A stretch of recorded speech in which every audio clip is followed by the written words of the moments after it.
मातीतूनच मिळतं. म्हणजे जर माती सजीव असेल तर आपलं भविष्य सुद्धा सुरक्षित असणार आहे. मग आता जे आपण आपल्याला अधिक उत्पादन यायला पाहिजे म्हणून रासायनिक खत जसं युरिया असेल, DAP असेल, हे आपण भरपूर वापरतोय, भरपूर प्रमाणामध्ये वापरतोय. पण त्याचा परिणाम काय होतोय की आपली जमिनीची सुपीकता आहे ती कमी होत चाललेली आहे, किंवा म्हणजे आपण म्हणतो ती राखट होते. आणि त्याच्यामुळे काय होतं, आपण जास्तीत जास्त खत वापरतोय. यापूर्वी लोक एक बॅग युरिया वापरायची होती, पण आता जर म्हटलं तर कोण म्हणेल मी 3 वापरतोय, 4 वापरतोय, तरी सुद्धा रिझल्ट मिळत नाही. तर त्याचं कारण असं आहे की सुपीकता पण कमी होत चालली रासायनिक खतामुळे. आणि जे जमिनीमध्ये जीवजंतू आहेत, सूक्ष्म जीवजंतू असतात, जे की आपल्या रोपांना जी जमिनीत टाकणारी खतं मिळवून देतात, त्यांचा सुद्धा नायनाट होतोय रासायनिक खतामुळे.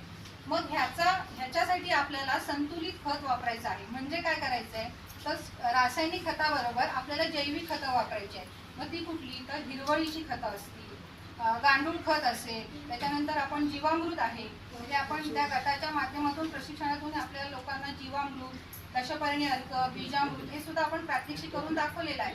तर हे आपल्याला वापरलं पाहिजे. याच्याने काय होईल की आपली जमीन सुपीक राहील आणि जे आपले जीवजंतू आहेत सूक्ष्म, आपण पहिल्यांदा म्हणतो की गांडूळ ते आता दिसतात का, तर ते नाही दिसत. कारण गांडुळांचं काम काय असायचं, ती जमीन भुसभुशीत करायची, ते जमिनीच्या खाली जायची.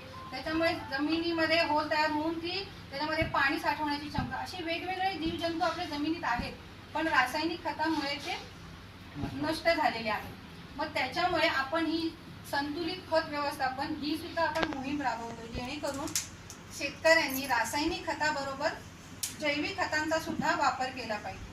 कारण जर आज आपण जमीन सुपीक केली तरच आपल्या भविष्यातल्या पिढ्यांसाठी आपण ती शेती योग्य ठेवू. कारण आता जर रासायनिक खत वापरून आपण जर ती नष्ट केली, सुपीकता त्याची नष्ट झाली किंवा कमी झाली, तर भविष्यामध्ये शेती कशी करणार. आणि जर शेतीमध्ये नुसतंच खत टाकलं तर ती शेती आपल्याला परवडेल का, म्हणजे शेतीचा मग उत्पादन खर्च वाढतो. म्हणून मग आपल्याकडे म्हटलं जातं की आम्हाला शेती परवडतच नाही, म्हणजे आपण त्याच्यामध्ये खत वापरतोय, मजुरी वाढलेली आहे, मजूर मिळत नाहीये, त्याच्यामुळे उत्पादन खर्च वाढतो आणि पर्यायाने मग आपल्याला उत्पन्न कमी मिळतं. तर ह्यासाठी आपल्याला संतुलित खत व्यवस्थापन सुद्धा करायचं आहे.